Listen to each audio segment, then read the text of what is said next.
अस्सलाम वालेकुम। मैं हूं नादिया अनवर और उम्मीद करती हूँ आप सब खैरियत से होंगे। नाज़रीन, इन सारे सेशंस और प्रोग्राम्स को करने का मकसद ये होता है ताकि आप जो है भरपूर तरीके से स्टॉक मार्केट में काम कर सकें। इसके लिए ज़रूरी है कि आप हमारे चैनल PSMU को लाइक करें, सब्सक्राइब करें और बेल आइकन को हिट भी करें ताकि कोई भी इंफॉर्मेटिव वीडियो आपसे मिस ना हो जाए। और इसके साथ साथ आप शेयर भी कर सकते हैं अपने जो है दोस्तों के साथ, या जो लोग भी स्टॉक मार्केट से रिलेटेड है उनके साथ आप इसे शेयर भी कर सकते हैं। नाज़रीन, जैसे कि आज जानते हैं आप, हमारा जो है ये सीरीज जो चल रही है कि किस तरीके से स्टॉक मार्केट में हम काम कर सकते हैं, क्या स्टार्टिंग स्टेप्स होते हैं, क्या प्रोसीजर होते हैं, इनके ऊपर हम जो है मुख्तलिफ जो है एपिसोड्स कर चुके हैं। लास्ट एपिसोड हमने किया था फीपी लीपी के ऊपर, और एक हमने एक जो है एक इंट्रोडक्शन दिया था कि क्या होता है फीपी लीपी। बहुत सारे लोगों को कंफ्यूजन होती है, तो उसके ऊपर हमने प्रोग्राम किया था। तो लोगों के कमेंट्स आए थे कि जो है इसको जरा सा डिटेल वो चाह रहे थे जानना। तो आज हम उसके ऊपर बात करेंगे, वरना आज हमारा इरादा था हम आगे सेशन को लेके जाते हैं, लेकिन चूंकि आप लोगों की जो है भरपूर एक वो थी, डिमांड थी, रिकमेंडेशन थी कि जी हमें फीपी लीपी जरा डिटेल तरीके से बताई जाए, तो उसके ऊपर आज हम प्रोग्राम करेंगे। तो सबसे पहले जो है इस सारे प्रोग्राम को शुरू करने से पहले हम अपने गेस्ट को वेलकम करते हैं। जी हाँ, आज के सेशन में हमारे साथ, आप सब जानते हैं, हमारे साथ मौजूद होते हैं मोहम्मद सईद साहब, जो के हेड ऑफ ऑपरेशंस हैं स्पेक्ट्रम सिक्योरिटीज में, और वो जो है सीरीज को लेके चल रहे हैं। तो चलो उन्हें वेलकम करते हैं। अस्सलाम वालेकुम सर। वालेकुम सलाम नादिया। कैसे हैं सर, आप खैरियत से हैं? जी अल्हम्दुलिल्लाह। सर, आपसे मेरी डिस्कशन हुई थी, आपने कहा था कि आज हम इसको जरा सा डिटेल डिस्कस करेंगे कि फीपी लीपी कहाँ किस तरह से देख सकते हैं और क्या है, थोड़ा सा जो है इसके हवाले से बताइए। और जो है हमारे जो नाजरीन है जिनकी ऑन डिमांड ये थी कि भाई आज जो है इसको जरा डिटेल हम डिस्कस करेंगे, तो थोड़ा सा आप ब्रीफ कीजिए जी। जी नादिया, जब मैंने वो वीडियो देखी, क्योंकि मैं वीडियो देखता हूँ उसके बाद लोगों को वहीं पर ही कुछ हद तक कमेंट्स दे देता हूँ जवाब। तो वहां पर काफी लोगों का ये सवाल जवाब था कि उनकी फरमाइश थी कि जी हमें प्रैक्टिकली आप बता दें कि हम फीपी लिपि को किस तरह देखते हैं। वरना उमूमन ये होता है कि लोग ब्रोकरेज हाउस की फीपी लिपि को देखते हैं और उसके अंदर जो चीज़ उनको मिल रही होती है वो उसी पर रिलाई करते हैं। लेकिन उन्होंने कहा जी आप हमें डिटेल में बता दें कि हम किस तरह चीज़ों को देखते हैं। जैसे हमने शॉर्ट सेल की बात करी थी कि अगर एक मार्केट में हम उमूमन प्रोप्राइटरी अकाउंट की खासतौर पर मैंने बात की थी, क्योंकि प्रोप्राइटरी में उमूमन हमारे पास हैज हुआ हुआ माल शेयर होती है, एक मार्केट में लेके दूसरे मार्केट में बेचा हुआ होता है। तो वो सारी चीजें जब मैंने बात की थी तो लोगों ने कहा था हमें बता दिया जाए। तो आज इसी पे हम लोग मेरे ख्याल है कि चलते हैं लेकर जो अपना हमारा ऐलान हमने किया था यूआईन सेटलमेंट के हवाले से, उसको हम इंशाल्लाह नेक्स्ट वीक रखेंगे। आज मैं लोगों के साथ जरा स्क्रीन शेयर कर दूं और लोगों को ये बताता चलूं कि किस तरीके से आप कहाँ से खुद से जाकर जो है आप डेटा निकाल सकते हैं।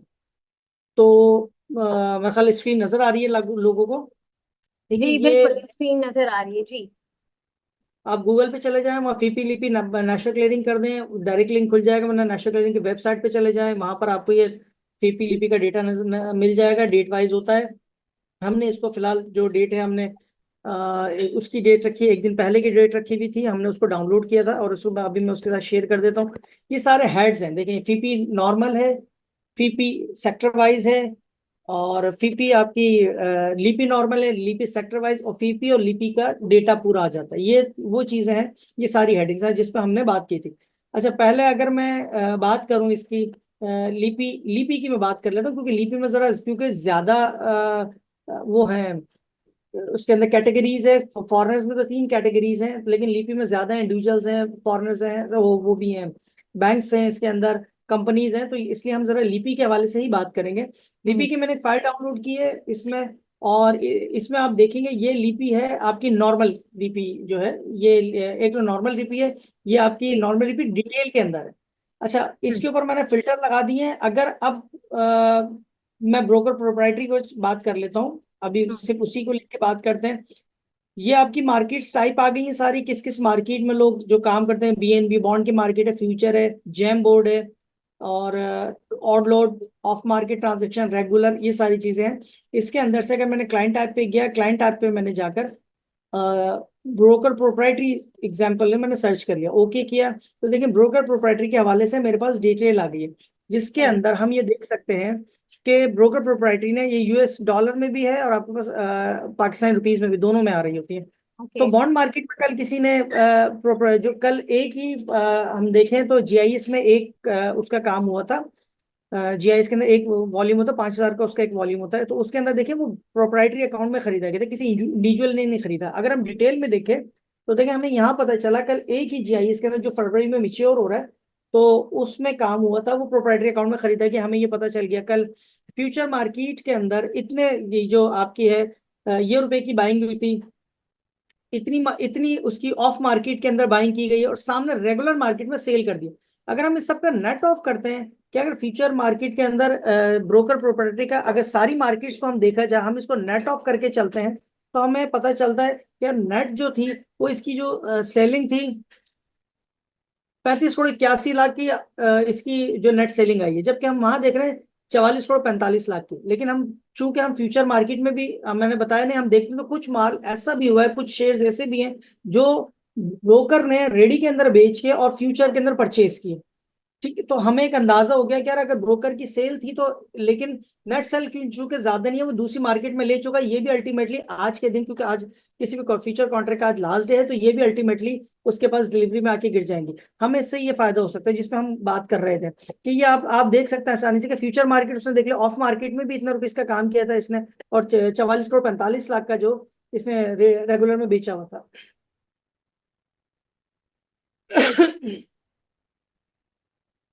अच्छा, अब इसके अंदर मैं अगर इसी पे चला जाऊं, बॉन्ड मार्केट, हम इसको और आइसोलेट कर देते हैं, हम ये कह देते हैं कि जी बॉन्ड हटा दिया जाए, अब मुझे ये बता दो कि बाकी में क्या काम किया था, तो ज़ाहिर वो चीज़ें आ जाती, वही चीज़ हमारे साथ बॉन्ड हट के आगे हम और फिल्टर आउट कर देते हैं। हम मजीद उसको फिल्ट्रेशन में चले जाते हैं, हम ये देखते हैं कि इंडिविजुअल्स ने क्या किया, कि अगर इंडिविजुअल्स ने कुछ काम किया है तो इंडिविजुअल्स का हमें पता चलता है। हमने इंडिविजुअल्स को चेक लगाया, इंडिविजुअल ने नेट बाइंग की, इंडिविजुअल ने रेगुलर में नेट बाइंग की थी, लेकिन सामने उसने फ्यूचर में कोई खास माल सेल नहीं करा है। तो उसने 10 करोड़ का माल फ्यूचर में सेल किया है, लेकिन 19 करोड़ का माल उसने रेगुलर में यूएस डॉलर में, बात इसलिए नहीं कर रहा कि सर अपनी पाकिस्तानी मार्केट है, पाकिस्तानी रुपीज है, तो जरा आसानी से समझ आ जाती है। अच्छा, इसके अंदर हमें ये भी देखना होगा कि 19 करोड़ का माल खरीदा तो है उसने, लेकिन हमें दो चीजें इसमें और भी मिलती हैं कि इसमें हम ये देखें तो 32 करोड़ शेयर का जो वॉल्यूम है और उसकी हम्म। वैल्यू उसके सामने आ रही है, सेल जो है वो 31 करोड़ की आपके करीब हुई है। तो हम इससे नेट निकालने के बाद हमें एक अंदाजा भी होता है कि अगर इंडिविजुअल्स ने कोई माल खरीदा भी है तो क्या हाई हाई नेटवर्थ में उसने काम किया है, क्या बड़े शेयर्स में काम किया है। अगर मैं मिसाल के तौर पर, ये एक रफली आइडिया होता है, इससे कोई भी चीज ऐसी नहीं, हर शख्स का अपना एक अंदाज होता है देखने का, मैं अपने सिर्फ अंदाज की बात कर रहा हूँ। मैं ये देखूं कि यार नेट वैल्यू जो जो इसने बाइंग की है अगर इंडिविजुअल्स ने, तो उसको हम्म। अगर मैं उसके साथ डिवाइड कर दूं वॉल्यूम के साथ, ठीक है, तो आपको अंदाजा होता है कि यार उसकी एवरेज आउट उसने कितने की इंडिविजुअल है। तो हम देखें तो 43 रुपीज के अराउंड इसने एक एवरेज आउट हो रहा है कि यार 43 रुपीज के अराउंड, मतलब इसकी एवरेज बन रही है। कुछ शेयर्स ऐसे हैं कि जिसने, इससे हमें अंदाजा हो रहा है कि जो इंडिविजुअल्स है उसने शायद 25 30 30 रुपए की कहीं की आइटम के करीब के अंदर काम किया है। ये मेरी एक असेसमेंट है, ये मेरी, ठीक है, कोई अच्छा। फॉर्मूला नहीं है, लेकिन चूंकि मैं कुछ इस तरह चीजें देखता हूँ, तो वो सही है गलत है इस पर मैं बात नहीं कर रहा। हाँ। तो ये हम इससे हमें अंदाजा हो जाता है, ठीक है। हम इसको मजीद इस तरह देख सकते हैं। हम्म। अब इंडिविजुअल्स को हम छोड़ दें, हम चले जाते हैं इंश्योरेंस की, अगर इंश्योरेंस की हमें सेल नजर आती है तो हम यहाँ देख सकते हैं कि जी इंश्योरेंस ने हमें किस तरह का काम किया था। देखिए इंश्योरेंस ने सिर्फ बेचा, यहाँ आप आगे देखें तो देखें हमें अंदाजा हो गया कि हाँ। इंश्योरेंस ने कहीं फ्यूचर में माल नहीं खरीदा। तो ये हम्म। हमारे लिए थोड़ा सा वो साइन होता है कि हाँ जी इंश्योरेंस ने अगर माल खरीदा भी बेचा भी है तो कितने का। फिर यहाँ पर वही चीज हम इसको अप्लाई कर देते हैं कि अगर इसने इतने रुपए का माल खरीदा है क्योंकि और सेल आउट किया है, तो हम्म। 1883 रुपए, मतलब 1883 से अंदाजा हो गया है कि हमें इंश्योरेंस ने माल जो बेचा है वो तकरीबन हाई लेवल की, जो हाई नेटवर्थ की या जो हाई वो है रेट की आइटम्स है, हम्म। उसे उसको सेल, क्योंकि जो रेट आप देखें, जो नेट वॉल्यूम 5,93,000 है सिर्फ, लेकिन उसकी अमाउंट कितनी बड़ी बन रही है सेल की। तो इससे आपको अंदाजा होता है कि नीचे जो छोटी आइटम्स है वो इंश्योरेंस की तरफ से, ये मेरी असेसमेंट है, मैं फिर कह रहा हूँ बार बार कि जी। इंश्योरेंस ने छोटे जो छोटे शेयर्स है उसमें सेल नहीं की है उसने, बल्कि उसने बड़े आइटम्स के अंदर सेल किए जो कि 1500 2000 है। इस तरह की हम ये मजीद इसको देख सकते हैं। अच्छा, दूसरी चीज है लिपि सेक्टर वाइज। इसके अंदर हमने जैसे बात करी थी, फिर मैं ब्रोकर प्रोपराइटरी को ही चूज कर लेता हूँ कि ब्रोकर प्रोपराइटरी, ये दूसरी, ये भी वहीं पर ही डाउनलोड हो जाती है, दूसरी शीट है। ब्रोकर प्रोपराइटरी सेलेक्ट की मैंने। यहाँ से मैं अगर सेक्टर, मैंने पहले बॉन्ड मार्केट हटा दी कि बॉन्ड मार्केट हमने चुनना नहीं देखनी, तो हमने बॉन्ड मार्केट को हटा दिया, इसकी मजीद फिल्टर आउट कर लिया। मजीद फिल्टर हम कर देते हैं कि हम सेक्टर वाइज अगर देखना चाहें तो हमने कल देखते हैं कि सीमेंट सेक्टर में ब्रोकर प्रोपराइटरी का में क्या हुआ है। तो हम ये देखें कि सीमेंट सेक्टर के अंदर भी ब्रोकर प्रोपराइटरी ने नेट माल बेचा है। ठीक है, इसका मतलब ये है कि हैज कोई खास सीमेंट के अंदर कोई खास हैज नहीं हुआ है। ठीक है। अच्छा, अगर हम फर्टिलाइजर में देख लें, हमें फर्टिलाइजर के अंदर हमें अंदाजा हो जाएगा कि उसके उसमें भी देखा जाए तो माल फर्टिलाइजर सेक्टर में कुछ मुझे हमें हैज होता हुआ नजर आता है, क्योंकि यहाँ पर उसने 33,54,000 का माल बेचा है और तकरीबन 15 लाख रुपए का दो सॉरी मैं गलत, कि फ्यूचर में भी उसने माल बेचा है और रेडी में भी माल बेचा है। इसका मतलब है फर्टिलाइजर सेक्टर में कोई भी आइटम प्रोप्राइटरी अकाउंट के अंदर हैज नहीं हुई है, बल्कि दोनों मार्केट्स में उसने सेल की है। तो ये थोड़ा सा हमें प्रेशर का बताती है कि ये अगर दोनों मार्केट में एक अकाउंट, एक एंटिटी से सेल आ रही है तो हम उसको किस तरह देख सकते हैं। हम और मजीद चले जाते हैं, इसको और नैरो करते हैं, ऑयल एंड गैस एक्सप्लोरेशन में हम चले जाते हैं। यहाँ पर भी हम देखें तो हमें हैज, मेरी असेसमेंट के मुताबिक माल हैज हुआ है, क्योंकि 3,48,100 का जो वॉल्यूम है वो आपका बिका है और 1,73,000 फ्यूचर में उन्होंने खरीदा है। तो ऑलमोस्ट जो है 50% के करीब ऐसा लगता है कि माल यहाँ पर हैज हुआ है। हम मजीद उसको जितना फिल्टर आउट करते चले जाएंगे हमारे लिए डेटा लेना आसान होता चला जाएगा इससे। तो ये वो चीज है जिस पे लोगों ने कहा था कि जी हमें डिटेल में बता दिया जाए। आप यहाँ से डाउनलोड करते हैं और आप मतलब जिस को देखना चाहें यहाँ से आप सेलेक्ट करके फ्यूचर देख सकते हैं। ये पूरी शीट होती है, इसके अंदर से आप जिस तरह अपना डेटा निकल यूज करना चाहें वो कर सकते है। ये सारा आपने फीपी का बताया है पूरा। हैं। जी जी, ये फीपी का ही डेटा है पूरा, ठीक है। जो कि हम सिर्फ और सिर्फ एक समअप करके देखते हैं फीपी को कि आज इतने रुपए की बाइंग की, इतने रुपए की सेल किया, लेकिन उसने नेट होके जो आ रही है तो क्या फ्यूचर की मार्केट में हमने कितना कितना के, फिर वॉल्यूम हमारे सामने, बाय वैल्यू सामने, तो अगर हम एवरेज आउट करें तो हमें अंदाजा होता है कि बाइंग किस रुपीस के करीब करीब कौन कर रहा है। अगर मैंने जैसे इंश्योरेंस की बात करी, तो इंश्योरेंस का हम देख, शेयर्स 5,93,000 थे, लेकिन उसकी वैल्यू बहुत बड़ी थी।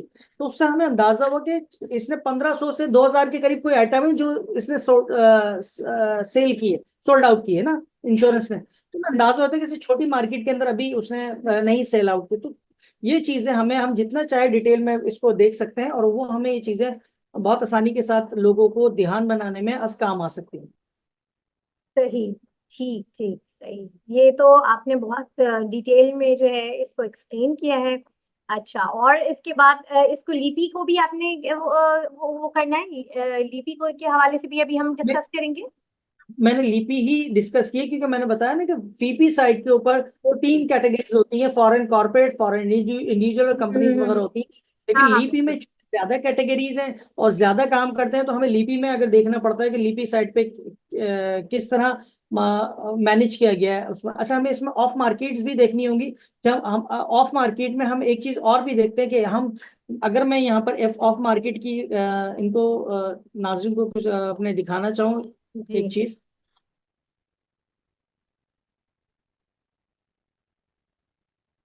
देखिए, ऑफ मार्केट के अंदर आप ये ट्रांजेक्शन देख रहे हैं कि इसने 4,000 रुपए की ये नेट टू नेट 4,000 की ट्रांजेक्शन, 5,14,400 का माल लिया, 5,14,400 का माल बेचा।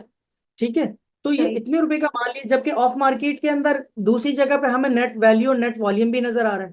तो इससे हमें एक अंदाजा होता है कि यार ये सेम यूआईएन के अंदर हुआ है। अगर इस तरह की कोई चीज नजर आ रही है तो हम ये ना समझें कि कोई हम्म। और यूआईएन है, बल्कि ये सेम यूआईएन के अंदर जाके इसको सेटल डाउन किया गया। ये एक ही यूआईएन है, एक हाउस में हुआ है या मल्टीपल हाउस में हुआ है, लेकिन चूंकि एक ही रेट पे हुआ है तो सेम यूआईएन पे एक सौदा एक अकाउंट से घूम के दूसरे अकाउंट के अंदर चला गया। आप यहाँ से ये भी देख सकते हैं, क्योंकि इसकी सामने आपको मिसाल नजर आ रही है कि 10,000 शेयर अगर बाय वॉल्यूम थे उसके और उसके सेल वॉल्यूम आप ऑफ मार्केट में भी देख सकते हैं। तो इससे भी इससे आपको नजर आता है कि दूसरी मार्केट इनसे इस वाले से हमें अंदाजा होता है कि आमने सामने किसी और यूआईएन से भी टकरा है। लेकिन अगर कहीं जीरो होता है हमें लगता है, हमें नजर आता है यार ये सेम यूआईएन के अंदर कहीं ट्रांजेक्शन टकराई। उमूमन क्योंकि इस तरह की एनडीएम्स पड़ती रहती हैं कि एक एक आइटम में कि क्लाइंट के एक अकाउंट के अंदर शॉर्ट होती है एनडीएम के जरिए निपटाते, तो हम जितना चाहें इसको डिटेल में देख सकते हैं। सही, ठीक, जबरदस्त। जी। अच्छा, और इसके अलावा कोई क्यूरीज थी सर सईद के, जो हमारे नाज़रीन की कोई थी इस टॉपिक के हवाले से, तो वो भी जो है काइंडली आप क्लियर कर दें, ताकि हम नेक्स्ट प्रोग्राम में फिर आप बताइए कि हम जो अपना जो हमारा नेक्स्ट टारगेट था, टॉपिक था, हम फिर उसको डिस्कस करेंगे इंशाल्लाह। इसमें ज्यादातर लोगों की यही क्यूरी थी कि आप हम प्रैक्टिकली बता दें कि हम डेटा जो होता है वो किस तरह जी। हम उसको मजीद डिटेल में बाइफिकेट करके इन डिटेल किस तरह देख सकते हैं। तो मैंने वेबसाइट भी लोगों को पता भी है, लेकिन मैंने बता दी जो नए लोग हैं। आज भी इत्तेफाक से मेरे पास एक वीडियो आई कि जी मुझे मैं नया हूँ मार्केट में, एक क्लाइंट खुल रहे हैं हमारे आए मेरे पास, तो मुझे किस तरह सीखना है। तो मैंने अपनी ही वीडियोस जो हमारी हमारी सीरीज चल रही है मैंने उनके साथ जी। शेयर की, तो उन्होंने अप्रिशिएट किया कि ये चीज नए लोगों के लिए अच्छी है। तो इसी तरह ये डेटा उन लोगों के लिए शायद कारआमद नहीं हो जो लोग काम कर रहे हैं, जो इसको जानते हैं, लेकिन चूंकि आपकी और हमारी एफर्ट ये है कि हम नए लोगों के लिए ये वीडियोस बना रहे हैं, तो बिल्कुल। उनके लिए हम ये डेटा इसलिए डिटेल में बता रहे हैं। और वो लोग इससे मजीद चीजें देखकर और कोई क्यूरी है वहां पर तो मुझसे सवाल कर सकते हैं, मैं उनको जवाब दे देता हूँ। और बाकी तो सारा डेटा मैंने यहाँ ब्रीफ कर ही दिया सब कुछ। सही, जबरदस्त, बिल्कुल। और ये वाकई जो है ये बहुत लोगों का सवाल होता है कि वो नए हैं और मार्केट में उनको गाइडलाइन नहीं मिल रही होती। वैसे तो जो है बहुत सारी चीजें आपको सोशल मीडिया पे, यूट्यूब पे चीजें मिलती हैं, लेकिन हमारी जो कोशिश है सर सईद के साथ जो है एक जो हमारा ये सिलसिला है सीरीज का, वो यही है कि जो है जितने भी नए लोग हैं वो ज्यादा से ज्यादा एजुकेट हो सकें, और जो बेसिक नॉलेज है जो कि नहीं मिलती है या मिल भी जाती है तो समझने में मुश्किल होती है, बहुत आसान और बहुत इजी वे में सर सईद जो है वो इस चीज को जो एक्सप्लेन कर रहे होते हैं। सर अब मुझे बता दें कि अब हमारा जो नेक्स्ट एपिसोड होगा उसमें हम क्या डिस्कस करने वाले हैं, ताकि जो हमारे नाजरीन हैं वो उस हवाले से भी अगर उनकी कोई क्यूरीज हो, किसी में कोई स्टक हो, तो वो जो है वो हमें पहले से बता दे, ताकि हम उसको भी प्रोग्राम में डिस्कस कर सकें। जी हाँ, ये आपने अच्छा एक बात कही कि अगर हम अनाउंस तो कर देते, लेकिन अगर लोग चाहें तो आपसे मैसेज करके अपनी क्यूरी लिखवा दें कि हम जो बात करेंगे कि हम उस अगले टॉपिक लें, वो है यूआईन सेटलमेंट रिपोर्ट। कि यूआईन सेटलमेंट रिपोर्ट क्या होती है, हम्म। उसको किस तरह देखते हैं, सीएम वाइज क्या होती है, यूआईन सेटलमेंट पर यूआईन वाइज क्या होती है, फिर उसमें भी हम किस तरह की चीजें मजीद देख सकते हैं। उसको भी थोड़ा देखेंगे तो हमें उसमें अंदाजा हो जाता है कि शेयर्स कहाँ गए हैं, कहाँ से आए हैं। सही, बिल्कुल जबरदस्त, बिल्कुल नाजरीन। और जो है हमारे नेक्स्ट टॉपिक के हवाले से भी अगर आपको कोई सवाल पूछना हो, कोई आपको क्यूरीज हो, तो आप बिल्कुल हमसे जो है कमेंट बॉक्स में कर सकते हैं, या आप किसी तरीके से भी हमसे कांटेक्ट करके जो है आप जो है अपने सवालात जो है हम तक पहुंचा सकते हैं, ताकि हम उसी वक्त जो है प्रोग्राम में उसको भी शामिल कर सकें। और इसके साथ ही साथ नाजरीन, आज के सेशन से मैं आप लोगों से इजाजत लूंगी। और सईद साहब, आपका बहुत शुक्रिया, आपने बहुत ही डिटेल में चीजें एक्सप्लेन की, एंड आई एम श्योर ये आप लोगों को के लिए बड़े हेल्पफुल होगा, जिन लोगों को थोड़ी बहुत क्यूरीज थी। और फिर भी अगर कोई सवाल हो तो आप मोस्ट वेलकम, आप जो है हमारे कमेंट बॉक्स में कर सकते हैं। और इसके साथ ही नाज़रीन, आप लोगों से इंशाल्लाह फिर मुलाकात होगी, तब तक के लिए अल्लाह हाफिज। Thank you sir. अल्लाह। अल्लाह हाफिज।